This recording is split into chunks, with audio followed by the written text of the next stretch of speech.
मुंबई में इस समय बृहन मुंबई महानगर पालिका के चुनाव का माहौल पूरी तरह से गरमाया हुआ है। सभी राजनीतिक दल चुनावी रण में उतर चुके हैं और प्रचार के लिए पूरी ताकत झोंक दी गई है।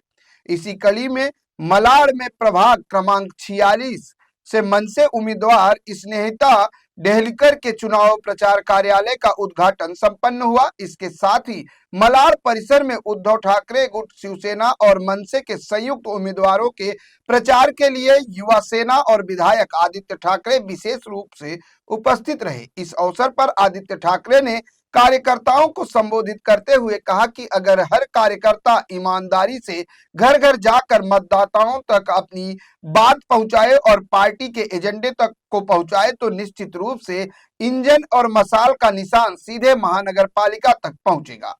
उन्होंने आगे कहा कि यह चुनाव केवल सत्ता का नहीं बल्कि मुंबई के भविष्य, स्थानीय विकास और पारदर्शी प्रशासन का चुनाव है।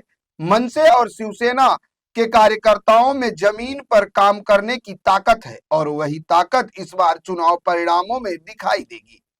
आदित्य ठाकरे की मौजूदगी से कार्यकर्ताओं में नया जोश और उत्साह देखने को मिला।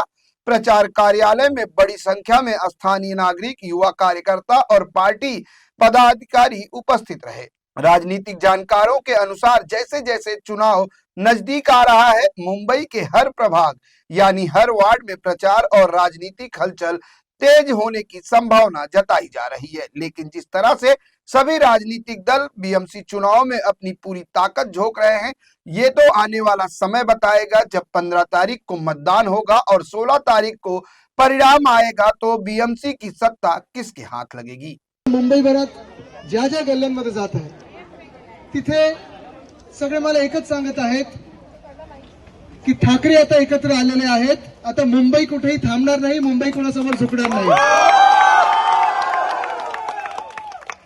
हे वातावरण ऐतिहासिक आहे। कदाचित संयुक्त महाराष्ट्राचा जो लढा होता आपल्या, त्यानंतर ही सगळ्यात मोठी लढाई आणि महत्त्वाची लढाई आपली ठरणार आहे।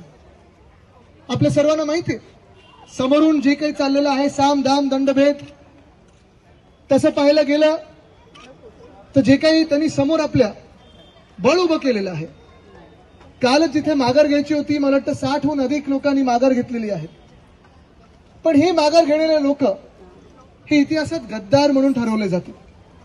भाजपला बिनविरोध निवडणूक देणारे हे गद्दार होता महाराष्ट्राला चालणार नाही।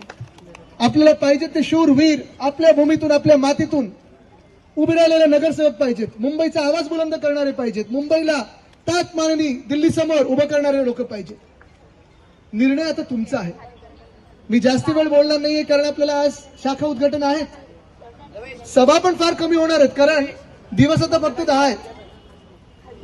पण आपल्याला ठरवायचं आहे की आपण मुंबईला कोणाच्या हातात देणार, मुंबई मुंबईकरांच्या हातात राहणार की मुंबई दिल्ली समोर झुकणार, तुम्ही ठरवायचं। तुम्ही काय ठरवताय? मुंबईची राहणार।